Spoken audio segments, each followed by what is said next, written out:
Hello aspirants, कैसे हो सब? बढ़िया। ये अपना सेकंड लेक्चर इवोल्यूशन का, और फर्स्ट लेक्चर समझ में आया या नहीं आया वो बताओ पहले तो, ठीक है? और कैसे हो सब? बढ़िया हो, ठीक है। फर्स्ट लेक्चर के अंदर अपन ने क्या पढ़ा कि जो नॉर्मल थ्योरीज थी उनकी बात कर ली, ओपेरिन हाल्डेन की जो हाल्डेन की जो थ्योरी थी उसकी बात कर ली थी। एस.एल. मिलर का एक्सपेरिमेंट अपन ने देख लिया था, और फिर अपन ने क्या क्या बातें कर ली थी कि भाई ओरिजिन ऑफ यूकारियोट्स जो है, यहां तक अपन ने बात कर ली थी कि 1.5 बिलियन ईयर्स अगो पहले क्या हुआ, ओरिजिन ऑफ यूकारियोट्स। अब इसके आगे की बात करेंगे एविडेंसेस ऑफ इवोल्यूशन, ठीक है, इन फेवर ऑफ इवोल्यूशन, कि भैया इवोल्यूशन सच में हुआ है, इवोल्यूशन जैसी कोई चीज हुई भी है क्या, ठीक है, रियल में ऐसी कोई चीज हुई भी है क्या, तो उसके कुछ एविडेंसेस की बात करेंगे। कोई ऐसे सबूत हैं क्या, कुछ ऐसे प्रूफ है क्या जिससे ये पता लग सके कि सच में इवोल्यूशन हुआ है या नहीं, या फिर ये मन गढ़ंत कहानी है, ठीक है, या फिर ये मन गढ़ंत कहानी है लोगों की, साइंटिस्ट की, या फिर सच में ये इवोल्यूशन हुआ है, इसके कुछ सबूत हैं क्या, तो उन्हीं की बात करेंगे। कुछ एविडेंसेस हैं उनकी अपन बात करने वाले हैं कि भैया इवोल्यूशन सच में हुआ है। तो पहला एविडेंस आता है वो क्या है, पेलिएंटोलॉजिकल एविडेंसेस, ठीक है, एविडेंस फ्रॉम फॉसिल रिकॉर्ड, ठीक है। पेलिएंटोलॉजिकल एविडेंस क्या होते हैं उनकी बात करते हैं। तो सबसे पहले आपको पता समझना चाहिए पेलिएंटोलॉजी क्या होती है। तो पेलिएंटोलॉजी क्या होती है, स्टडी ऑफ फॉसिल्स।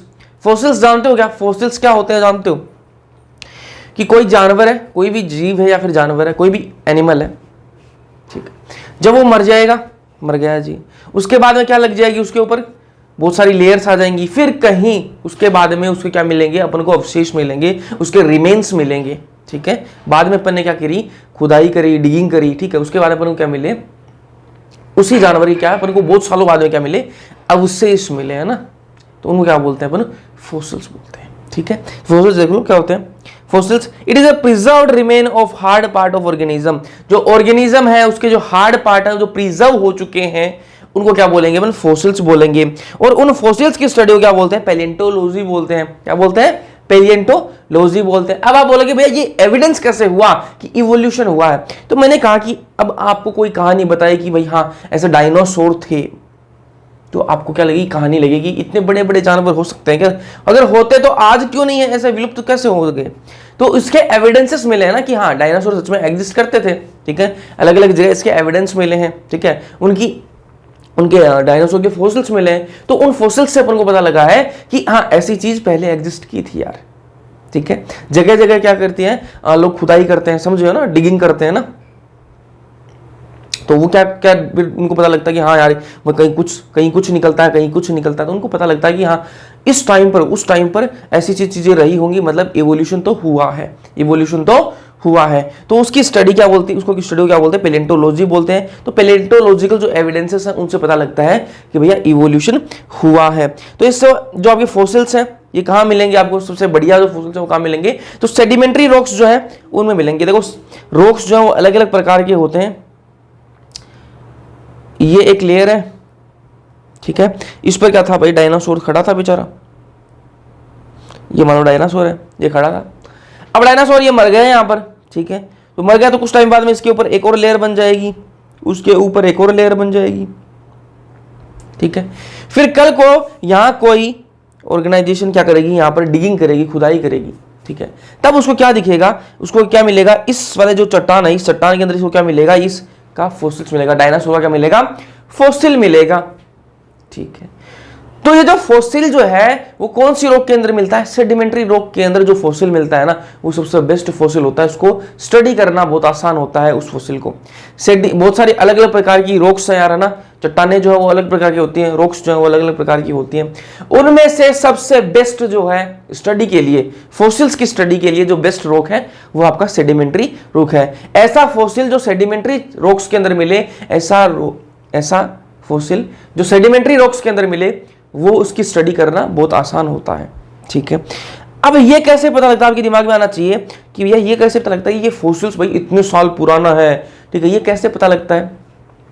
तो इसके लिए अलग अलग तरीके होते हैं, है ना, ये बोलते थे साइंटिस्ट कि हाँ ये इतनी साल पुरानी चीज हमें मिली, उनको कैसे पता कि वो इतनी साल पुरानी चीज है, वो एक एस्टिमेट बनाते हैं। कैसे एस्टिमेट लगाते हैं कि ये इतनी साल पुरानी होगी, उसके लिए अलग अलग टेक्निक्स हैं, रेडियो एक्टिव डेटिंग होती है, कार्बन डेटिंग होती है, तो अलग अलग टाइप की डेटिंग होती हैं, उनकी वजह से पता लगता है। अब अपन उसमें नहीं जाएंगे यार कि ये डेटिंग करते कैसे हैं, ठीक है, क्योंकि पूरा अपन समझ नहीं पाएंगे उसको, थोड़ा सा मैं आपको बता दूं तो कॉम्प्लिकेटेड चीजें हो जाएंगी, इसलिए उसमें अपन नहीं जाएंगे, क्योंकि उन्हें सिलेबस में ज्यादा है नहीं, सिलेबस में है ही नहीं ना ज्यादा, क्या सिलेबस में है ही नहीं, तो अपन क्यों पढ़े उसको, है ना। तो इतना ध्यान मेरे को carbon dating, radio active dating, uranium dating, इनसे पता लगता है कि इसकी एज जो है वो इतनी है, ठीक है, उससे पता लगा सकते हैं कि जो अपन को अवशेष मिले हैं, जो अपन को रिमेन्स मिले हैं, ठीक है, वो कितने साल पुराने हैं, कितनी एज के हैं, वो समझ में आ गई बात, ठीक है। तो पहला क्या है, पेलियोंटोलॉजिकल एविडेंसेस, अपन को जगह जगह पर क्या मिलते हैं, फोसिल्स मिलते हैं, अलग अलग जानवरों के क्या मिलते हैं, फोसिल्स मिलते हैं, जिनसे अपन को पता लगता है कि इवोल्यूशन सच में हुआ है, ठीक है, अलग अलग जगह पर फोसिल्स अपन को मिलते हैं। चलो पहला एविडेंस हो गया। चलो फिर दूसरा है anatomical evidence of evolution, evolution का एनाटॉमिकल एविडेंस। बोला ये एनाटॉमिकल एविडेंस क्या है, तो मैंने कहा कि बहुत सारे जो जानवर हैं, बहुत सारे जो एनिमल्स हैं, वो आपस में कुछ ना कुछ हरकतें जो है वो सेम दिखाते हैं। हरकतें मतलब उनके कुछ ना कुछ, मतलब हड्डियां सेम होंगी, तो कुछ ना कुछ वो कैरेक्टर जो है वो सेम दिखाते हैं।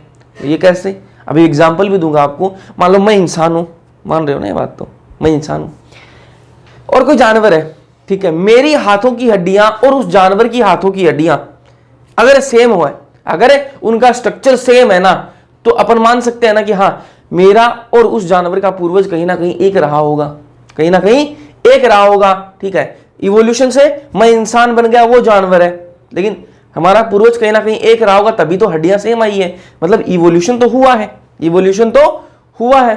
तो इसको देखो भाई, ये एनाटॉमिकल एविडेंस ऑफ इवोल्यूशन, इसके अंदर एक है होमोलोगस ऑर्गन, एक है एनालोगस ऑर्गन्स। ध्यान से देखना, होमोलोगस ऑर्गन्स क्या है, homologous organs similar anatomical structure, ध्यान से देखो, समझ लेना इनको। होमोलोगस ऑर्गन क्या होते हैं, सिमिलर एनाटॉमिकल स्ट्रक्चर, मतलब एनाटॉमिकल स्ट्रक्चर तो सिमिलर है बट डिफरेंट फंक्शन, लेकिन फंक्शन में क्या डिफरेंट है। अब मेरा हाथ, मेरे हाथ की हड्डियां और किसी जानवर है उसके हाथ की हड्डियां दोनों सेम है, ठीक है, एनाटॉमिकली स्ट्रक्चर जो उनका सेम है, लेकिन दिक्कत कहां है, मैं मेरे हाथ को पकड़ने के काम में ले रहा हूं, ये पेन चलाने के काम में ले रहा हूं, और वो अपने हाथ को कुछ और काम में ले रहा है, समझे। फंक्शन दोनों का अलग अलग है, स्ट्रक्चर दोनों का सेम है। आपस बताऊं, होमोलोगस ऑर्गन्स वो होते हैं जिनसे अपन को यह पता लगता है कि एनाटॉमिकल स्ट्रक्चर जो है वो सिमिलर है, लेकिन फंक्शन दोनों का डिफरेंट है। मेरे हाथ की हड्डियां और किसी और जानवर के हाथ की हड्डियां दोनों सेम है, बिल्कुल एनाटॉमिकली स्ट्रक्चर दोनों का सेम है, लेकिन मैं अपने हाथ का अलग यूज लेता हूं और वो अपने हाथ का अलग यूज लेता है, मतलब फंक्शन उनका डिफरेंट है। तो यही बात यहां बोल रखी है। तो होमोलोगस ऑर्गन्स वो होते हैं जो सिमिलर होते हैं एनाटॉमिकल स्ट्रक्चर के अंदर, एनाटॉमिकल स्ट्रक्चर के अंदर सिमिलर होते हैं बट डिफरेंट इन फंक्शन, लेकिन फंक्शन में वो डिफरेंट होते हैं, ठीक है। तो पहली बात आपको यही ध्यान में रखनी है कि भैया आपको पूछा है होमोलोगस ऑर्गन क्या होते हैं, तो बोल देना सिमिलर स्ट्रक्चर होता है, similar in anatomical structure but different in function, ठीक है। So common ancestry and development. अब देखो मेरे हाथ की हड्डियां अगर सेम होंगी और उस जानवर की हाथ की हड्डियां सेम होंगी, तो मतलब मैंने बता दिया आपको कहीं ना कहीं हमारा एंसेस्टर एक रहा होगा, हमारा एंसेस्टर कहीं ना कहीं हमारा पूर्वज जो है वो एक रहा होगा। तो किसको शो करता है, कॉमन एंसेस्ट्री को शो करता है कि भैया हमारे जो एंसेस्टर है वो कहीं ना कहीं एक रहे होंगे, पूर्वज जो है एक रहे होंगे, तभी हमारी हड्डियां सेम आ रही हैं, ठीक है। डाइवर्जेंट इवोल्यूशन को शो करता है, ये चीज किसको शो करती है, डाइवर्जेंट इवोल्यूशन। भैया ये डाइवर्जेंट इवोल्यूशन क्या होता है, अभी समझा देते हैं, इधर आओ, आ जाओ, डाइवर्जेंट इवोल्यूशन समझो। तो मैंने कहा कि मेरे हाथ की हड्डियां और उस जानवर के हाथ की हड्डियां दोनों सेम है, ठीक है, मतलब हम कहीं ना कहीं एक पूर्वज से बने हैं। ये मान लो कि एक जानवर है, ठीक है, ये हमारा क्या है, पूर्वज है, इससे एक क्या बन गया, ह्यूमन बन गया, एक क्या बन गया, ह्यूमन बन गया, और दूसरा क्या बन गया, चीता बन गया, ठीक है। एक क्या बन गया, ह्यूमन बन गया, और एक क्या बन गया, चीता बन गया, ठीक है। अब दोनों जानवर अलग अलग हो गए यार, जानवर तो दोनों अलग अलग है, देखो ह्यूमन अलग चीज है, चीता अलग चीज है, दोनों अलग अलग चीज है, ये तो मानते हो ना, मानते हो, लेकिन दोनों का पूर्वज एक ही है, दोनों का पूर्वज तो एक ही है, समझे, ठीक है, दोनों का पूर्वज एक ही है, ठीक है, लेकिन ह्यूमन और चीता तो अलग अलग चीज हो गई, ये बात तो समझ रहे हो।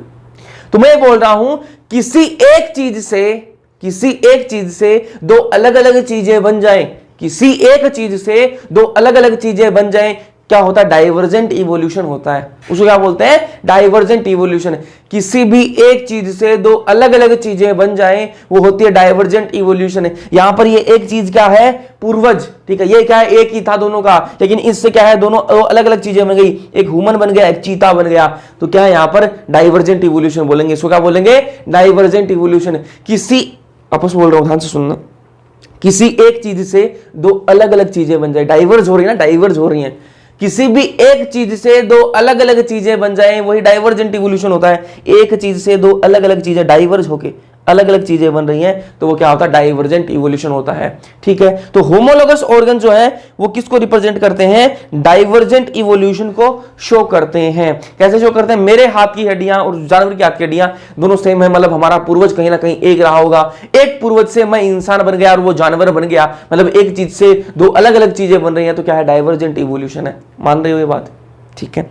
अब बात करते हैं एग्जाम्पल्स की, कि भैया होमोलोगस ऑर्गन्स के एग्जांपल बता दो हमें, एग्जांपल बताओ हमें। तो एग्जांपल्स क्या है, तो 4 लिम्स ऑफ मैन, चीता, व्हेल, बैट, ठीक है। 4 लिम्स ऑफ मैन, इंसान की, मेरे जो 4 लिम्स की जो हड्डियां है ना, उनकी जो बोन्स है, ठीक है।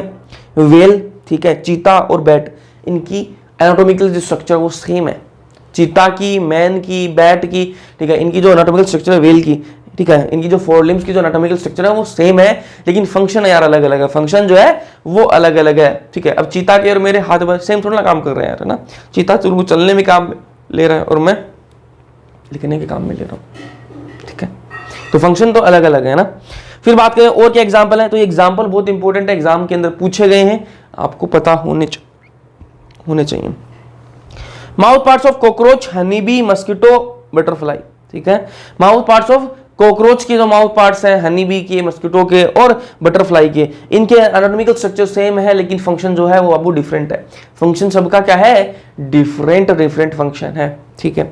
फिर बात करें thorns and tendril of bougainvillea and Cucurbita. Bougainvillea के थॉर्न्स के कांटे और टेंड्रिल्स के कुकुरबिटा के टेंड्रिल, ठीक है।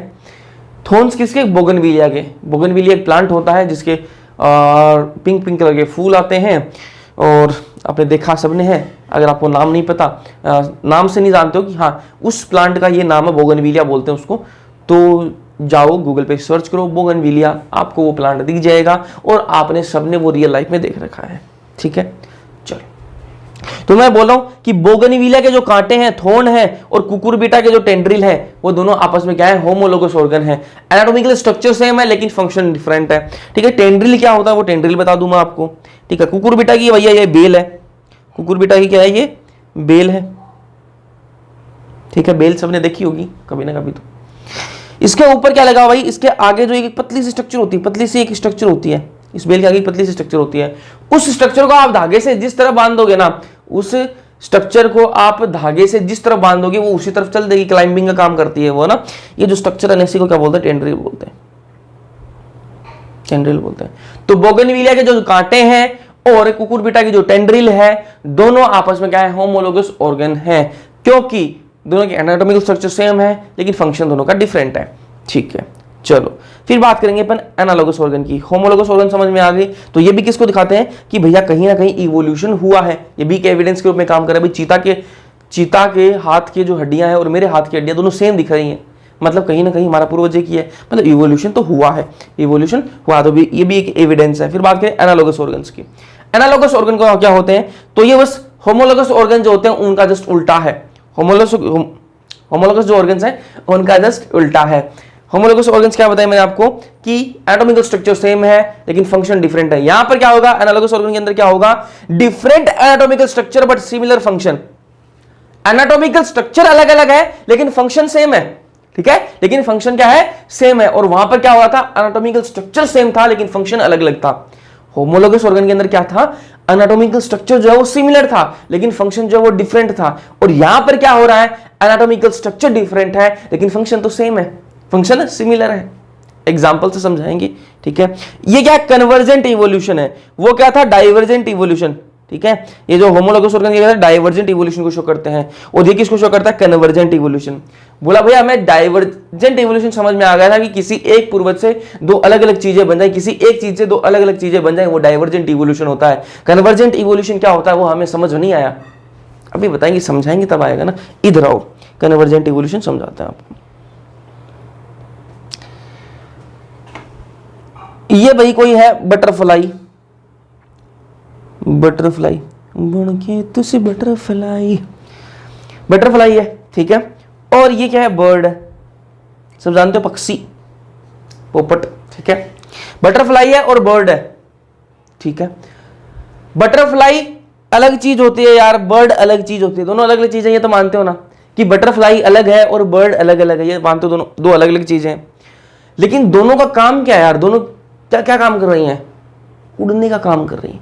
दोनों क्या काम कर रही हैं, उड़ने का काम कर रही हैं, फ्लाई करने का काम कर रही हैं। क्या कर रही हैं, उड़ने का काम कर रही हैं। तो दो अलग अलग चीजें, दो अलग अलग चीजें किसी एक चीज को रिप्रेजेंट करने लग जाए तो क्या होता है, कन्वर्जेंट इवोल्यूशन होता है। क्या होता है, कन्वर्जेंट इवोल्यूशन। देखो यहां क्या हो रहा था, डाइवर्ज हो रहा था, डाइवर्ज हो रहा था, एक चीज से दो अलग अलग चीजें बन रही थी। और यहां पर क्या हुआ, दो अलग अलग चीजें क्या है, एक किसी चीज को काम करने लग गई, तो वो क्या था, कन्वर्जेंट इवोल्यूशन है। ठीक है, कन्वर्ज हो रही है ना, कन्वर्जेंट इवोल्यूशन है। क्या है, कन्वर्जेंट इवोल्यूशन। तो एनालॉगस ऑर्गन जो किसको रिप्रेजेंट करते हैं, कन्वर्जेंट इवोल्यूशन को। बर्ड्स और बटरफ्लाई का समझ में आया। बर्ड्स अलग होता है यार, पक्षी अलग है, तितली अलग है, ठीक है, बटरफ्लाई अलग है, दोनों अलग अलग चीजें, लेकिन दोनों ही उड़ते हैं, दोनों ही क्या है, फ्लाई करने का काम करते हैं। तो क्या है, बटरफ्लाई और बर्ड दोनों अलग अलग चीजें, लेकिन काम एक ही कर रही हैं। दो अलग अलग चीजें जब एक काम करने लग जाए, कोई भी एक फंक्शन करने लग जाए, तो उनको क्या बोलेंगे, कन्वर्जेंट इवोल्यूशन को शो कर रही हैं। ठीक है, समझ में आ गई बात। चलो एग्जाम्पल की बात करें तो wings of butterfly and birds, ठीक है, पक्षी और जो बटरफ्लाई है, तितली है, दोनों क्या है, बर्ड्स हैं, दोनों ही उड़ने का काम करते हैं, लेकिन दोनों की स्ट्रक्चर, एनाटॉमिकल स्ट्रक्चर सेम नहीं है भाई। बर्ड और बटरफ्लाई के एनाटॉमिकल स्ट्रक्चर तो डिफरेंट है, लेकिन फंक्शन सेम है। फंक्शन क्या है, सेम है। वैसे देखो, pectoral fins of sharks, flippers of dolphin, dolphin के फ्लिपर और शार्क के पेक्टोरल फिन्स, दोनों क्या है आपस में, दोनों की फंक्शन जो वो सेम है, लेकिन एनाटॉमिकल स्ट्रक्चर डिफरेंट है। फिर बात करें sting of honey bee, honey bee क्या है, वो भी स्टिंग मारती है, ठीक है। और स्कॉर्पियन जो है, बिच्छू जो है, वो भी स्टिंग मारता है, लेकिन दोनों का स्टिंग जो है, काम करने का तरीका एक ही है, काम करने का तरीका एक ही है भाई, दोनों स्टिंग मार रहे हैं, लेकिन एनाटॉमिकल स्ट्रक्चर डिफरेंट है। एनाटॉमिकल स्ट्रक्चर जो है वो डिफरेंट है, ठीक है। स्कॉर्पियन और हनीबी का एनाटॉमिकल स्ट्रक्चर डिफरेंट है, लेकिन दोनों ही स्टिंग मारने का काम कर रहे हैं। फिर बात करें eyes of octopus and eyes of mammal, ये भी इसका एग्जांपल है। स्वीट पोटैटो क्या रूट मॉडिफिकेशन होती है, और पोटैटो क्या स्टेम मॉडिफिकेशन है। ये किसका एनालॉगस ऑर्गन का एग्जांपल है। ये एग्जांपल जो बताए हैं वो आपको ऐसे की ऐसे याद होने चाहिए, इतने याद कर लेना, कोई दिक्कत नहीं आएगी। चलो यहां तक ये दूसरा एविडेंस अपन ने कर लिया। अब तीसरा एविडेंस क्या कि भाई इवोल्यूशन सच में हुआ है। दो एविडेंस अपन दे चुके हैं, दो प्रूफ अपन देख चुके हैं। पहला देखिए अपने पैलेंटोलॉजिकल की अलग अलग फॉसिल्स मिल रहे हैं, उन फॉसिल से पता लगता है कि कहीं ना कहीं इवोल्यूशन हुआ है। फिर अपन ने बात करी कि होमोलोगस ऑर्गन्स है, एनालॉगस ऑर्गन्स है, उनसे पता लगता है कि इवोल्यूशन हुआ है। फिर तीसरा एविडेंस क्या है, एम्ब्रियोलॉजिकल एविडेंस, ठीक है। ये क्या है, इसमें एक बायोजेनिक लॉ होता है। क्या होता है, बायोजेनिक लॉ। किसने दिया ये लॉ दिया हैकल ने, अर्नस्ट हैकल ने दिया। किसने दिया, अर्नस्ट हैकल ने ये लॉ दिया, बायोजेनिक लॉ। इन्होंने क्या बोला, हैकल साहब ने क्या कहा कि ओंटोजेनी रिकैपिचुलेट्स फाइलोजेनी। मतलब क्या है, इन्होंने जो बात बोली पहले तो वो समझो कि ओंटोजेनी रिकैपिचुलेट्स फाइलोजेनी, ये आपको याद रखनी है कि हैकल साहब ने क्या बोला बायोजेनिक लॉ के अंदर, ओंटोजेनी रिकैपिचुलेट्स फाइलोजेनी। अब मतलब बता देते हैं इसका मतलब क्या है। हैकल साहब ये बोले कि भैया जितने भी ऑर्गेनिज्म है वो अपनी एम्ब्रियोनिक स्टेज के अंदर सारे सिमिलर होते हैं। सारे क्या होते हैं, सिमिलर होते हैं। हैकल साहब ये बोल रहे हैं कि जितने भी ऑर्गेनिज्म है ना, वो अपनी एम्ब्रियोनिक स्टेज के अंदर सारे सेम दिखेंगे, सारे क्या होंगे, सिमिलर होंगे। ये बात कौन बोल रहा है, हैकल साहब बोल रहे हैं बायोजेनिक लॉ के अंदर। तो इसका मतलब क्या हुआ कि सारे के सारे जब एम्ब्रियोनिक स्टेज के अंदर सेम दिख रहे हैं, मतलब कहीं ना कहीं इनका पूर्वज एक ही है, इवोल्यूशन से बने हैं, इवोल्यूशन से ही बने हैं, तभी तो एम्ब्रियोनिक स्टेज के अंदर सारे सेम दिख रहे हैं, वरना तो यार अलग अलग दिखने चाहिए। ठीक है, तो ये भी क्या एक एविडेंस है कि इवोल्यूशन हुआ है। लेकिन इनका जो बायोजेनिक लॉ है इसको डिस्कार्ड कर दिया गया। किसने डिस्कार्ड किया, कार्ल अर्न्स्ट वन बेयर ने, एक साइंटिस्ट है कार्ल अर्न्स्ट वन बेयर, उन्होंने इस बात को डिस्कार्ड कर दिया कि ऐसा कुछ नहीं है कि सारे ऑर्गेनिज्म एम्ब्रियोनिक स्टेज के अंदर सेम दिखे। ठीक है, फिर जो चौथा एविडेंस है वो क्या, evidence from physiology and biochemistry. ठीक है, बायोकेमिस्ट्री और फिजियोलॉजी से क्या एविडेंस मिलते हैं अपन को कि बहुत सारे ऑर्गेनिज्म ऐसे हैं, ठीक है, कुछ केमिकल्स ऐसे हैं, ऐसे ले लो, कुछ केमिकल्स ऐसे हैं जो जितने भी ऑर्गेनिज्म है सबके अंदर प्रेजेंट होते हैं। कुछ केमिकल्स ऐसे हैं जो इंसान के अंदर भी होंगे, इंसेक्ट के अंदर भी होंगे, हर एक ऑर्गेनिज्म के अंदर वो केमिकल्स प्रेजेंट है। मतलब क्या हुआ यार, इवोल्यूशन तो हुआ है, इवोल्यूशन तो हुआ है, तभी तो वो सारे केमिकल्स जो हैं वो ऐसा केमिकल जो हर एक ऑर्गेनिज्म में प्रेजेंट है, मतलब इवोल्यूशन तो हुआ, कहीं ना कहीं हम सिमिलरिटी शो कर रहे हैं। ठीक है, तो कौन सा है वो है similarities in proteins and genes performing a given function. ठीक है, तो सिमिलरिटीज है, एग्जांपल की बात करते हैं तो ट्रिप्सिन एंजाइम जो है वो प्रेजेंट होता है जितने भी इनवर्टिब्रेट हैं और वर्टिब्रेट हैं। ठीक है, जितने भी वर्टिब्रेट हैं और जितने भी इनवर्टिब्रेट हैं सब के अंदर आपको कौन सा एंजाइम, ट्रिप्सिन एंजाइम जो वो देखने के लिए मिलेगा। जितने भी इनवर्टिब्रेट हैं और वर्टिब्रेट हैं सब के अंदर आपको ट्रिप्सिन एंजाइम देखने के लिए मिलेगा। मतलब ये भी क्या है, एविडेंस है भाई कि कहीं ना कहीं इवोल्यूशन हुआ है। ठीक है, कहीं ना कहीं इन सब के पूर्वज जो है वो एक ही रहा होगा, तभी क्या है इसके अंदर ट्रिप्सिन एंजाइम सब के अंदर मिल रहा है अपन को। फिर बात करें पेप्सिन एंजाइम की, तो ये प्रेजेंट होता है सारे के सारे वर्टिब्रेट्स के अंदर, जितने भी वर्टिब्रेट है ना सबके अंदर पेप्सिन एंजाइम आपको देखने के लिए मिलेगा। मतलब कहीं ना कहीं हमारा पूर्वज एक ही रहा है, तभी पेप्सिन एंजाइम जो है वो सबके अंदर है। तो ये भी क्या है, एविडेंस है इवोल्यूशन का। ठीक है, कि इवोल्यूशन हुआ है। फिर बात करें इंडस्ट्रियल मेलानिज्म, मेलानिज्म। ठीक है, इसका सही क्या है यार, मेलानिज्म शायद यही है ना, मेरे ढंग से निकल नहीं रहा। ठीक है, वही है, वो समझ लेते हैं पहले। ठीक है, वही है ना इंडस्ट्रियल मेलानिज्म, मेरा शब्द ही नहीं निकल रहा, चलो कोई नहीं। चलो, बिफोर इंडस्ट्रियलाइजेशन, देखो अब ये इंडस्ट्रियल मेलानिज्म बता रहा हूँ मैं ना, मेलानिज्म ही है। ठीक है, वो समझ लो है ना, मैं आपको बता दूंगा हेडिंग क्या है, बता दूंगा। बिफोर इंडस्ट्रियलाइजेशन कब की बात है, 1850 की बात है ना। 1850 जब इंडस्ट्रीज इतनी नहीं थी ना, इंडस्ट्रीज नहीं थी। ठीक है, इंडस्ट्रियलाइजेशन नहीं हुआ था, इंडस्ट्रियलाइजेशन नहीं हुआ था तो उस टाइम पे कोई पोल्यूशन नहीं था, पोल्यूशन नहीं था तो क्या हुआ, white winged moth were more in number than black winged moth. ठीक है, व्हाइट विंग्ड जो मोथ थी वो ज्यादा थी किसके कंपेयर में, ब्लैक विंग्ड मोथ के कंपेयर में। बोला ये इसका इंडस्ट्री से क्या लेना देना भैया, हमें ये बताओ कि व्हाइट विंग वाली मोथ उस टाइम पर उनका नंबर ज्यादा था, व्हाइट विंग वाली जो मोथ उनकी पॉपुलेशन ज्यादा थी, ब्लैक विंग वाली जो मोथ उनकी कम थी। इसका पोल्यूशन से क्या रिलेशन है, इंडस्ट्री से क्या रिलेशन है। तो मैंने कहा रिलेशन ऐसा है कि उस टाइम पर कोई भी वो नहीं थी भाई, कोई क्या नहीं था, पोल्यूशन वगैरह था नहीं, इंडस्ट्रीज नहीं थी तो पोल्यूशन नहीं था तो जितने भी ट्रीज थे वो कैसे कलर के थे, व्हाइट थे। ठीक है, उनकी कैसे थे, व्हाइट थे, बिल्कुल कैसे थे, व्हाइट थे भाई। उनकी जो बाक थी वो कैसी थी, व्हाइट थी। ठीक है, तो ये व्हाइट कलर के होंगे तो इस पर मैं अगर व्हाइट विंग की अगर मोथ बना दूं, ठीक है, आपको दिख रही है क्या, व्हाइट विंग की मोथ दिख रही है क्या, नहीं दिख रही है। अगर मैं इसी पर क्या है ब्लैक विंग मोथ बनाऊं, क्या ब्लैक बनाऊं इसी पर, ये आपको जरूर दिख रही है, ठीक है।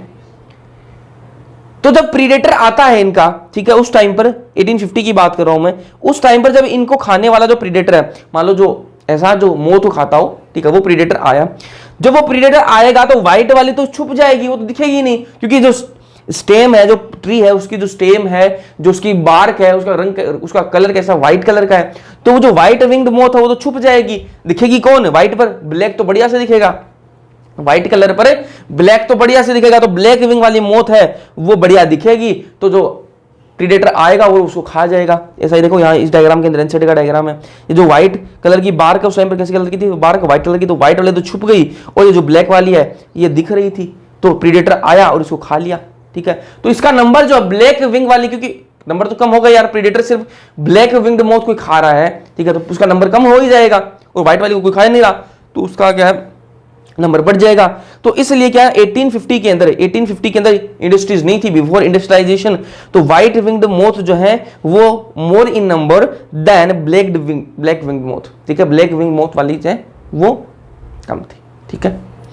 फिर क्या हुआ, देखो टाइम सबका आता है, टाइम सबका आता है, टाइम की जो घड़ी की जो सुई है वो घूमी और क्या हुआ, इंडस्ट्रियलाइजेशन हो गया। आफ्टर इंडस्ट्रियलाइजेशन 1920 की बात है, इंडस्ट्रियलाइजेशन हो गया, इंडस्ट्रीज बन गई, धुआं निकला, पोल्यूशन हुआ, ठीक है। तो इससे क्या फर्क पड़ा, ये जो आपको जो स्टेम दिख रही है वो कैसे रंग की होगी, ब्लैक हो गई। ये जो बार्क आपको दिख रही है, जो पेड़ थे उनकी जो स्टेम है, उनकी जो बार्क है वो किस रंग की होगी, ब्लैक कलर की होगी। अब ब्लैक कलर की हो गई तो क्या फायदा हुआ, ये जो ब्लैक कलर वाली मौत है ये तो छुप गई उसके अंदर छुप गई इस बार। अब जो आए ना, अब जो प्रीडेटर्स आए वो किसको खाने लग गए, व्हाइट विंग्ड मोथ को खाने लग गए। किसको खाने लग गए, व्हाइट विंग्ड मोथ को खाने लग गए, ठीक है। तो इनका नंबर कम हो गया। अब क्या है, व्हाइट विंग्ड जो मोथ है इनका नंबर कम हो गया, इनका नंबर क्या होगा, ज्यादा हो गया। तो यहां पर क्या, ब्लैक विंग्ड मोथ जो है वो more in number than white winged moth, ठीक है। तो दोनों उल्टे हैं एक दूसरे के। तो यहां पे क्या, नेचुरल सिलेक्शन का एग्जांपल है, क्या नेचुरल सिलेक्शन का एग्जांपल है कि भैया यहां पर नेचर ने किसको सिलेक्ट किया, व्हाइट विंग्ड मोथ को सिलेक्ट किया, इसलिए उसके नंबर ज्यादा हो रहे थे। यहां पर नेचर ने किसको सिलेक्ट किया, ब्लैक विंग्ड मोथ को, इसलिए उनके नंबर ज्यादा हो रहे हैं, ठीक है। ये बिस्टन बुटलेरिया है। चलो, evolution of anthropogenic action, evolution bye anthropogenic action. क्या है एंथ्रोपोजेनिक एक्शन, तो मैंने कहा कि कोई एक खेत है, उसके अंदर अपन क्या डाल रहे हैं, एक्सेसिव पेस्टिसाइड और वीडिसाइड डाल रहे हैं, ठीक है। ऐसा नहीं कि थोड़ी बहुत डाल दिया अपन ने पेस्टिसाइड, थोड़ा बहुत डाल दिया, एक्सेसिव यूज कर रहे हैं अपन पेस्टिसाइड और वीडिसाइड का। तो क्या होगा, क्या देखने के लिए मिलेगा अपन को, excess use of weedicide and pesticide lead to formation of resistant variety. अपन कोई एक जगह है, उस पर क्या है, पेस्ट है बहुत सारे, ठीक है, वीड्स हैं, उन पर क्या डाल रहे हैं, वीडिसाइड डाल रहे हैं, पेस्टिसाइड डाल रहे हैं, ठीक है, और एक्सेसिव यूज कर रहे हैं। तो क्या होगा, कुछ टाइम पर बाद अपन को देखने के लिए मिलेगा, कुछ वैरायटी उनमें से ऐसी निकल जाएंगी, जो पेस्ट है उनकी कुछ वैरायटी अपन को ऐसी निकल जाएंगी जिनको कोई फर्क नहीं पड़ेगा उसके बाद में। अपन ने इतना ज्यादा एक्सेस में पेस्टिसाइड यूज किया है ना कि उसके बाद में कुछ वैरायटीज ऐसी बन जाएंगी पेस्ट की कुछ ऐसी वैरायटी बन जाएंगी जिनको पेस्टिसाइड का कोई असर ही नहीं होगा, वो क्या हो जाएंगी, रेजिस्टेंट वैरायटी हो जाएंगी। क्या हो जाएंगी, रेजिस्टेंट वैरायटी हो जाएंगी। तो ये भी क्या एक एविडेंस है यार, क्या एविडेंस है कि भैया यहाँ पर इवोल्यूशन हो रहा है, किसका, पेस्ट का, ठीक है। अगर पेस्ट का अपन नॉर्मल यूज करेंगे तो वो क्या सारी मर जाएंगी, लेकिन अगर अपन एक्सेसिव यूज करेंगे तो कुछ ना कुछ वैरायटी ऐसी बन जाएंगी, अपने अंदर ऐसे चेंजेस लेके आ जाएंगी जिनको फिर कोई फर्क नहीं पड़ेगा, किससे, पेस्टिसाइड से। तो यहां पर क्या नई वैरायटी बन रही है, मतलब क्या है, इवोल्यूशन हो रहा है। तो excess use of weedicide and pesticide lead to formation of resistant variety बन जाएगी। तो ये क्या, इवोल्यूशन बाय एंथ्रोपोजेनिक एक्शन थी। तो ये भी क्या एविडेंस है किसका, कि इवोल्यूशन हुआ है। फिर बात करेंगे अपन एडेप्टिव रेडिएशन की बात करेंगे ना। तो एविडेंस की बात कर ली अपन ने, अब बात करते हैं एडेप्टिव रेडिएशन।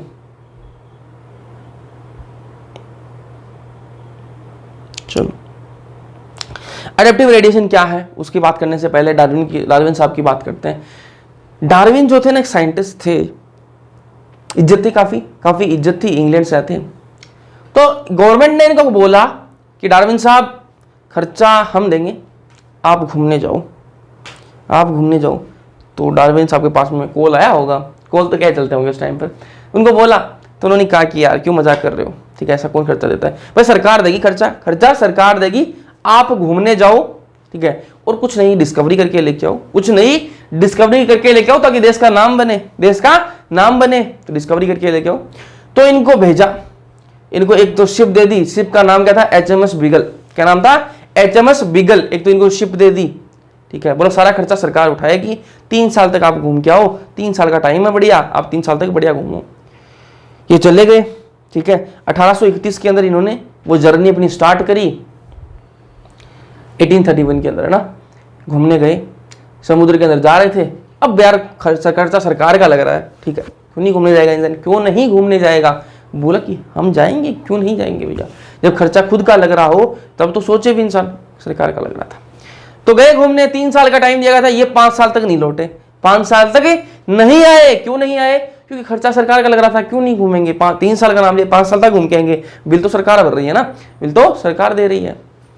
तो घूमने चले गए, 5 साल तक वापस नहीं लौटे। 5 साल में इन्होंने डिस्कवरी क्या करके लाए, सरकार ने पूछा, तो इन्होंने कहा कि हम समुद्र की रास्ते से जा रहे थे, ठीक है, क्योंकि शिप समुद्र के पहले यही चलते थे ना, समुद्र के रास्ते से जा रहे थे हम। तो हमने क्या देखा वहां पर कि समुद्र के बीच में क्या थे, आइलैंड्स बने हुए थे। जब हम जा रहे थे, वहां पर एक हमने आइलैंड देखे। क्या नाम है आइलैंड का? गैलापागो आइलैंड, ठीक है, गैलापागो आइलैंड हमने देखा। तो उन्होंने पूछा कि गैलापागो आइलैंड पर क्या देखा आपने? तो बोला हम चिड़िया देखी हमने। बोला ये लो, ठीक है, 5 साल तक घूम के आए, इतना खर्चा लग गया और चिड़िया देख के वापस आ गए। चिड़िया क्या देखा? चिड़िया की देखी मैंने चोंच। बोला और दिमाग खराब हो गया उनका कि यार डार्विन साहब, आप पे इतना खर्चा लगाया हमने, ठीक है, आपको इतनी दूर भेजा और आप चिड़िया की चोंच देखने गए थे वहां पर, ठीक है। तो उन्होंने बोला कि चिड़िया की चोंच सिर्फ मैंने देखी नहीं, उस पर मैंने स्टडी भी करी है। तो क्या स्टडी करी है वही देखते हैं जो। तो डार्विन साहब 1831 के अंदर की बात है, ये गए गैलापागो आइलैंड पर गए, ठीक है। सिर्फ ये ऐसा पहले से नहीं था कि मुझे गैलापागो आइलैंड जैसी कोई चीज है वहां पर जाना है, पता ही नहीं था गैलापागो आइलैंड कोई जैसी चीज है। ये अपना घूमने निकले थे, कोई भी डिस्कवरी करके लेके आएंगे, और वहां पर इनको गैलापागो आइलैंड दिख गया तो वहां रुक गए होंगे, और इन्होंने फिर नोटिस कर लिया वहां पर किसको? चिड़ियाओं को नोटिस कर लिया ना, जो बर्ड्स थी वहां पर उनको नोटिस कर लिया, ठीक है। तो डार्विन ऑब्जर्व्ड, शिप का नाम क्या था? HMS बीगल नाम था, बता चुका हूं। Darwin observed amazing diversity of creatures. वहां इन्होंने क्या देखी कि डाइवर्सिटी, जो क्रिएचर्स है वहां के जो जानवर है उनमें क्या है? अमेजिंग डाइवर्सिटी, बहुत अच्छी डाइवर्सिटी है। कैसे डाइवर्सिटी है कि जो स्मॉल ब्लैक बर्ड है ना, जो छोटी छोटी जो काले काले जो पक्षी हैं, चिड़िया हैं, उनके अंदर इन्होंने डाइवर्सिटी देखी। जो उनकी बीक्स है, उनकी जो चोंच है, उनकी जो बीक है, उनके अंदर इन्होंने डाइवर्सिटी देखी। किसी की छोटी चोंच थी, किसी की बड़ी चोंच थी। अब आप बोल सकते हो भैया ये तो हो सकता है ना कि हर बर्ड की जो है वो अलग अलग चोंच होती है, तो लेकिन इन्होंने क्या देखा कि वो सारी जो बर्ड है, जितनी भी वो बर्ड है, स्मॉल ब्लैक बर्ड जो है, वो सारी की सारी क्या है? एक ही स्पीसीज की है। ऐसा नहीं कि एक कौवा है, एक चिड़िया है, ऐसा नहीं है, ठीक है। सारी की सारी क्या है? वो एक ही स्पीसीज है, और सबकी चोंच अलग अलग है, सबकी चोंच अलग अलग है। किसी की चोंच छोटी, किसी की लंबी, किसी की छोटी है, किसी की मीडियम साइज की, ऐसा सिस्टम देखेंगे, ठीक है।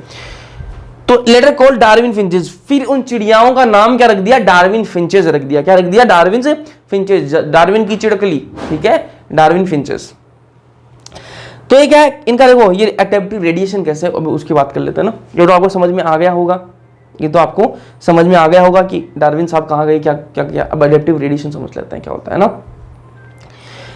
तो जो बर्ड थी उनका पहले क्या था? सीड ईटिंग हैबिट थी उनकी। क्या थी? Seed eating habit. पहले वो बीज खाती थी, ठीक है। उनकी जो चोंच बनी थी, जो बीक बनी थी, वो किस लिए बनी थी? बीज खाने के लिए बनी थी। ये बात समझते हो कि उनकी जो चोंच हो किस लिए बनी थी? बीज खाने के लिए बनी थी, ठीक है भैया, बीज खाने के लिए बनी थी। लेकिन फिर कुछ ऐसे वहां पर चेंजेस आए होंगे, जिस जगह पर वो रह रही थी, जिस लोकेशन पर वो रह रही थी, वहां पर कुछ ऐसे चेंजेस आए होंगे कि बीज खत्म हो गए होंगे। मान लो बीज खत्म हो गए होंगे, तो बीज नहीं खत्म हो गए तो खाना पड़ेगा। तो कुछ ने कुछ खुद को मॉडिफाई कर लिया, किसमें? इंसेक्ट खाने के लिए। पहले ओरिजिनल उनका काम क्या था कि वो बीज खाएंगे। ओरिजिनल काम तो यही था उनका कि हम बीज खाएंगे, इसी हिसाब से उनकी चोंच जो है वो बनाई गई थी। लेकिन वहां पर मान लो उस जगह पर, उस लोकेशन पर क्या है? बीज खत्म हो गए होंगे। अपन एक कंडीशन एज्यूम कर रहे हैं, बीज खत्म हो गए होंगे, तो कुछ ने किस में डेवलप कर लिया खुद को कि हम भैया अब बीज नहीं खाएंगे, हम इंसेक्ट खाने लग जाएंगे, इंसेक्ट खाने लग जाएंगे। तो कुछ किस में चेंज हो गई? इंसेक्ट ईटिंग में हो गई। कुछ किस में चेंज हो गई? इंसेक्ट ईटिंग में बदल गई। कुछ जो है वो फ्रूट ईटिंग, कि हम भैया फल खाएंगे, हम बीज से क्या है परेशान हो चुके हैं, खत्म नहीं हो। मान लो कि उनको अपना टेस्ट चेंज करना था, बोला हम बीज नहीं खाएंगे, अब हम फल खाएंगे, फ्रूट खाएंगे। तो कुछ फ्रूट ईटिंग बन गई। कुछ वो ओरिजिनली सीड ईटिंग ही थी, सारी सबका आदत की थी, बीज खाने की ही थी, और उनकी जो चोंच बनी हुई थी वो बीज के लिए बनी थी। लेकिन सबने अपनी अपनी हैबिट चेंज करी, तो उससे क्या उनकी चोंच की जो साइज है वो कम ज्यादा हुई। कुछ कैक्टस ईटिंग बन गई, ठीक है। अब एडेप्टिव रेडिएशन सुनो, ये तो समझ में आ गया कि एक उनकी हैबिट पहले एक ही थी, लेकिन फिर अलग अलग उन्होंने हैबिट बना ली, ठीक है। इसी को एडेप्टिव रेडिएशन बोलते हैं। इसी को क्या बोलते हैं? Adaptive radiation. किसी एक ज्योग्राफिकल लोकेशन के अंदर, किसी भी एक ज्योग्राफिकल एरिया के अंदर, ठीक है, एक स्पीसीज अलग अलग चीजें जब रिप्रेजेंट करने लग जाए, ठीक है, उसको क्या बोलते हैं अपन? Adaptive radiation. एडेप्टिव रेडिएशन इसलिए बोला इसको क्योंकि ये अपने आप को अडेप्ट कर रही हैं। इनका मेन काम क्या था? सीड ईटिंग का काम था। लेकिन वहां पर उस लोकेशन के अंदर, उस ज्योग्राफिकल एरिया के अंदर कुछ चेंजेस आए होंगे, कुछ चेंजेस आए होंगे। उन चेंजेस की वजह से खुद को अडेप्ट कर लिया किसमें? यार इंसेक्ट खाने के लिए अडेप्ट कर लिया खुद को। खुद को अडेप्ट कर लिया किसमें? फ्रूट ईटिंग के अंदर अडेप्ट कर लिया। खुद को अडेप्ट कर लिया किसमें? कैक्टस के अंदर अडेप्ट, कैक्टस ईटिंग में अडेप्ट कर लिया। तो ये क्या है? अडेप्ट कर रहे हैं। जो वहां पर कंडीशंस बन रही हैं उस लोकेशन के अंदर, मान लो खत्म हो गए होंगे, बीज खत्म हो गए होंगे, तो उस कंडीशन के अंदर खुद को अडेप्ट कर लिया इन्होंने। एक लोकेशन के अंदर कोई कंडीशन बनी, उस कंडीशन के अकॉर्डिंग खुद को अडेप्ट कर लिया और रेडिएट कर रही हैं। ये देखो रेडिएशन निकल रही है ना, ऐसे यहां रेडिएशन निकली, यहां रेडिएशन निकली, यहां रेडिएशन निकली, ठीक है। तो खुद को अडेप्ट करने के लिए रेडिएशन जैसे निकल रही है, तो उसको क्या बोलते हैं? अडेप्टिव रेडिएशन बोलते हैं। समझ में आया एडेप्टिव रेडिएशन क्या बोला है? एडेप्टिव रेडिएशन समझ में आया कि कोई एक अपनी प्रॉपर्टी छोड़ के अलग अलग प्रॉपर्टीज में क्या हो जाए, चेंज कर ले खुद को, वो एडेप्टिव रेडिएशन है, ठीक है। अब ऐसा नहीं मानेंगे कि भाई भारत के पक्षी जो है वो अलग खाते हैं और किसी और देश के पक्षी जो है वो अलग खाते हैं, इंडिया के पक्षी अलग खाते हैं, इंडिया के बर्ड्स जो अलग खाते हैं और किसी और देश के बर्ड्स अलग खाते हैं। ये अपन एग्जांपल नहीं ले सकते। एडेप्टिव रेडिएशन के अंदर एग्जांपल किसका लेंगे? जो किसी एक ज्योग्राफिकल लोकेशन के अंदर हो, किसी एक ज्योग्राफिकल एरिया के अंदर हो। अब अपन अमेरिका और इंडिया का कंपेयर करने लगे तो अमेरिका का ज्योग्राफिकल एरिया अलग है, इंडिया का ज्योग्राफिकल एरिया अलग है। समझ गए बात? चलो, ये जो सीड एरिया, जो एडेप्टिव रेडिएशन है ना, एडेप्टिव रेडिएशन जो वो किसको रिप्रेजेंट करता है? डाइवर्जेंट इवोल्यूशन को रिप्रेजेंट करता है। बोला भैया ये कैसे?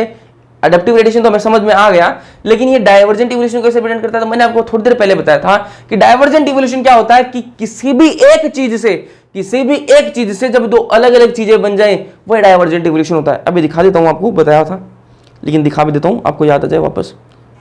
ये देखो, किसी एक चीज से दो अलग अलग चीजें बन जाए, वो क्या है? डाइवर्जेंट इवोल्यूशन है। तो यहां पर भी देखो वही सेम चीज हो रही है। एक चीज थी क्या? सीड ईटिंग थी, इससे दो अलग अलग चीजें बन गई, अलग अलग चीजें बन गई, तो ये क्या है? डाइवर्जेंट इवोल्यूशन को शो करता है। ठीक है, समझ में आ गई? एडेप्टिव रेडिएशन किसको शो करता है? डाइवर्जेंट इवोल्यूशन को शो करता है। Due to adaptation these birds modified their beaks, ठीक है। एडेप्टेशन की वजह से जो बर्ड्स है, डार्विन फिंचेस है, इन्होंने अपनी जो बीक है, चोंच जो, उसको मॉडिफाई कर लिया, ठीक है। एग्जांपल क्या है एडेप्टिव रेडिएशन के? तो अमेरिकन मार्सुपियल और प्लेसेंटल ममल्स जो उसके एग्जांपल है। डार्विन फिंचेस तो है ही, ठीक है, एडेप्टिव रेडिएशन के एग्जांपल डार्विन फिंचेस तो हैं, वो तो एग्जांपल है ही इसके।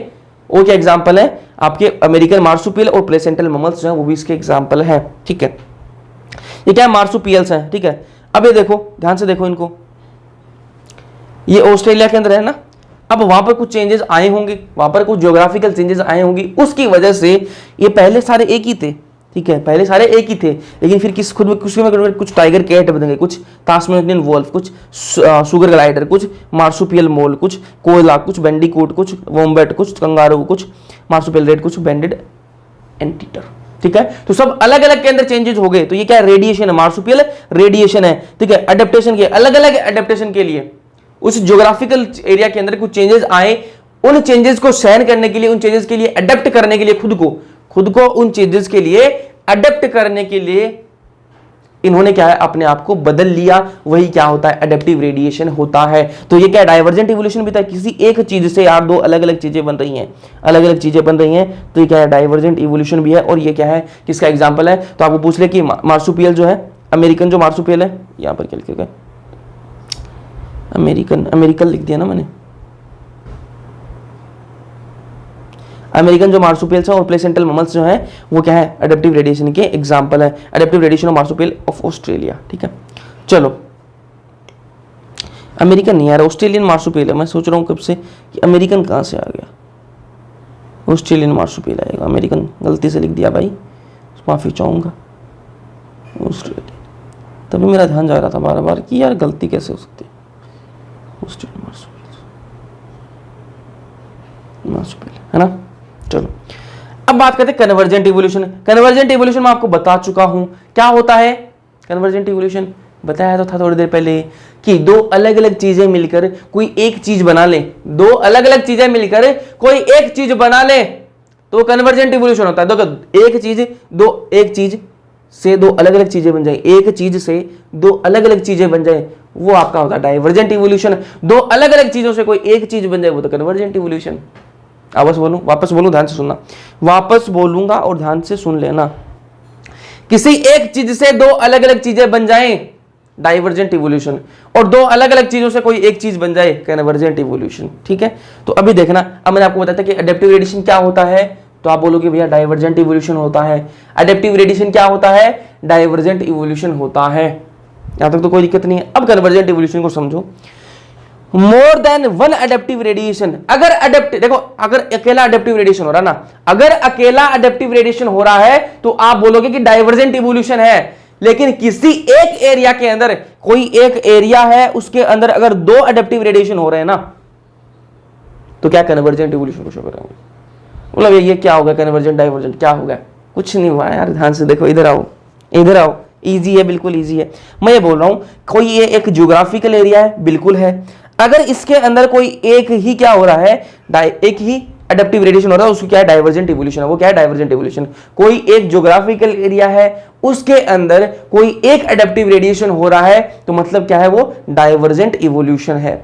लेकिन उसी ज्योग्राफिकल एरिया के अंदर, ये एक ज्योग्राफिकल एरिया, इसके अंदर अगर दो डाइवर्जेंट इवोल्यूशन हो रहे हैं ना, दो अगर एडेप्टिव रेडिएशन हो रहे हैं, तो वो क्या कन्वर्जेंट इवोल्यूशन है। समझाऊंगा इसको, आ जाओ, पहले इसको देख लो ना। तो मोर देन वन, पहले समझ लेते हैं, पहले समझ ही लेते हैं ना, उसके बाद में बात करेंगे।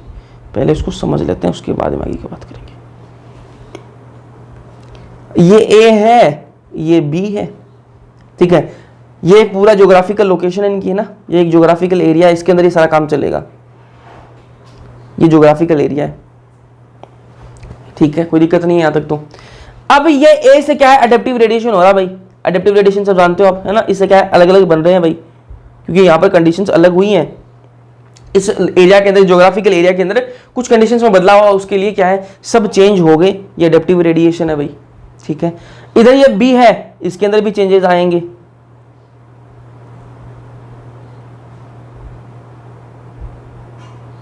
अब आप ध्यान से देखना, अब आप ध्यान से देखना, क्या ध्यान से देखना कि भैया इस ज्योग्राफिकल एरिया के अंदर अगर अकेला एक ही एडेप्टिव रेडिएशन होता ना, इस पूरे ज्योग्राफिकल एरिया के अंदर, अगर ये सिर्फ ए वाला, अभी बी वाले को मत देखो, इसको एक बार साइड कर दो, बी वाले को देखो ही मत ना, बी वाले को मैं हटा दूंगा ना, हटाऊंगा तब कैसे ही ऐसे कर दूं, मेरे पीछे ले आऊं उसको, फिर ये भी नहीं दिखेगा। चलो, ए वाला बी वाला नहीं है अभी, है ना, बी वाला नहीं है। ये एक ज्योग्राफिकल एरिया है, ये एक ज्योग्राफिकल एरिया है, इसके अंदर आपको क्या दिख रहा है? सिर्फ ए वाला दिख रहा है, ये एक ही एडेप्टिव रेडिएशन दिख रही है, ठीक है, एक ही एडेप्टिव रेडिएशन दिख रही है। तो क्या यहां पर ध्यान से देखो कि किसी एक चीज से दो अलग अलग चीजें बन रही हैं, तो क्या होता है? डाइवर्जेंट इवोल्यूशन होता है। बिल्कुल, यहां पर एक चीज है, इससे क्या अलग अलग चीजें बन रही हैं, अलग अलग चीजें बन रही हैं, तो क्या है? डाइवर्जेंट इवोल्यूशन है, बिल्कुल है, ठीक है। अब सिर्फ बी वाले को देखो, सिर्फ बी वाले को देखो, किसी एक चीज से दो अलग अलग चीजें बन रही हैं, बिल्कुल अलग अलग चीजें बन रही हैं, तो क्या डाइवर्जेंट इवोल्यूशन है, बिल्कुल डाइवर्जेंट इवोल्यूशन है। आपको पता भी कि एडेप्टिव रेडिएशन डाइवर्जेंट इवोल्यूशन होता है। अब ध्यान से देखना, अब ध्यान से देखना, अब दोनों को देखना, इनको साथ में, अब इन दोनों को साथ में देखना, दोनों को साथ में देखना अब आपको, ना।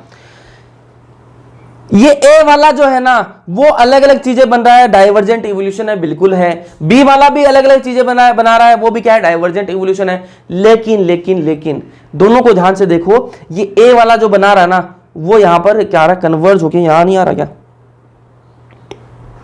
दो अलग अलग चीजों से एक ही तो चीज बन रही है यहां पर, ठीक है। मैंने कहा कि डाइवर्जेंट इवोल्यूशन वो होता है जो एक चीज से दो अलग अलग चीजें बन रही है, वो डाइवर्जेंट इवोल्यूशन। तो यहां पर क्या हो रहा है? एक चीज से दो अलग अलग चीजें बन रही हैं, वो डाइवर्जेंट इवोल्यूशन है। बिल्कुल ए वाला डाइवर्जेंट इवोल्यूशन है। ये जो एडेप्टिव रेडिएशन हो रहा है, डाइवर्जेंट इवोल्यूशन का है। ये वाला जो एडेप्टिव रेडिएशन हो रहा है, वो भी डाइवर्जेंट इवोल्यूशन है। लेकिन अगर इन दोनों को अपन साथ में देखें ना यार, दोनों को साथ में देखें, तो ए वाली चीज अलग है, बी वाली चीज अलग है, दोनों ने मिलकर एक चीज बना दी यहां पर, तो वो क्या कन्वर्जेंट इवोल्यूशन है या नहीं है?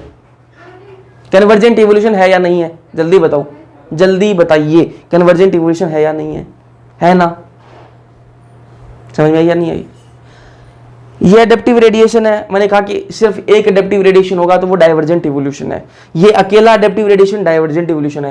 लेकिन दोनों को साथ में जब देखोगे ना, दोनों को साथ में जब देखोगे, तब देखो ये अलग चीज है, दो अलग अलग चीजों से मिलकर एक चीज बन रही है यहां पर, वो क्या कन्वर्जेंट इवोल्यूशन हो रहा है ना। इसीलिए लिखा है यहां पर कि more than one adaptive radiation, एक से ज्यादा अगर एडेप्टिव रेडिएशन होंगे इन ज्योग्राफिकल एरिया, किसी एक ज्योग्राफिकल एरिया के अंदर, ठीक है। ऐसा नहीं कि भाई एक अमेरिका के अंदर रेडिएशन और दूसरा इंडिया के अंदर, वो ज्योग्राफिकल एरिया अलग हो गया। तो किसी एक ज्योग्राफिकल एरिया के अंदर अगर एडेप्टिव रेडिएशन एक से ज्यादा हो, अगर एक से ज्यादा एडेप्टिव रेडिएशन हो, तो उसको क्या बोलेंगे? कन्वर्जेंट इवोल्यूशन बोलेंगे। देखो ऑस्ट्रेलियन मार्सुपियल जो है ना, वहां पर अमेरिका लिखा था, वो गलती हो गई। ऑस्ट्रेलियन मार्सुपियल जो है, अगर उनको देखें अपन, तो वो एक अलग क्या है? एडेप्टिव रेडिएशन है, ठीक है। वो क्या डाइवर्जेंट इवोल्यूशन को शो कर रहा है। ऐसे अपन प्लेसेंटल ममल्स को अलग, अगर अपन अलग से देखें तो वो क्या है, अगर दोनों को अलग अलग देखें ना तो वो क्या डाइवर्जेंट इवोल्यूशन को शो कर रहा है, दोनों अडेप्टिव रेडिएशन है। लेकिन अगर दोनों को अपन साथ में देखें ना, प्लेसेंटल ममल और ऑस्ट्रेलियन मार्सुपियल को दोनों को साथ में अगर देखें तो ये क्या कहीं ना कहीं कन्वर्जेंट इवोल्यूशन शो करेंगे। जैसे मार्सुपियल मोल बनता है, इसमें मोल बनता है प्लेसेंटल में, ठीक है। Anteater numbat anteater, mouse marsupial mouse, lemur spotted cuscus, ठीक है, cuscus, flying squirrel flying phalanger, bobcat Tasmanian tiger cat, wolf Tasmanian wolf, ठीक है। तो अगर अपन प्लेसेंटल ममल को अलग से देखेंगे तो ये डाइवर्जेंट इवोल्यूशन है, डाइवर्जेंट इवोल्यूशन है, एडेप्टिव रेडिएशन है।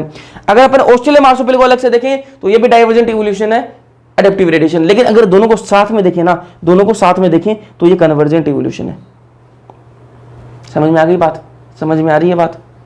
चलो इस लेक्चर के अंदर बाबू करेंगे इतना ही, इसके आगे करेंगे नेक्स्ट लेक्चर के अंदर। समझ में आया या नहीं आया कमेंट सेक्शन में कमेंट करके जरूर बताना। वीडियो पसंद आया लाइक कर देना, अपने दोस्तों के सामने शेयर कर देना। बाकी मिलते हैं नेक्स्ट लेक्चर में, तब तक के लिए पढ़ते रहो।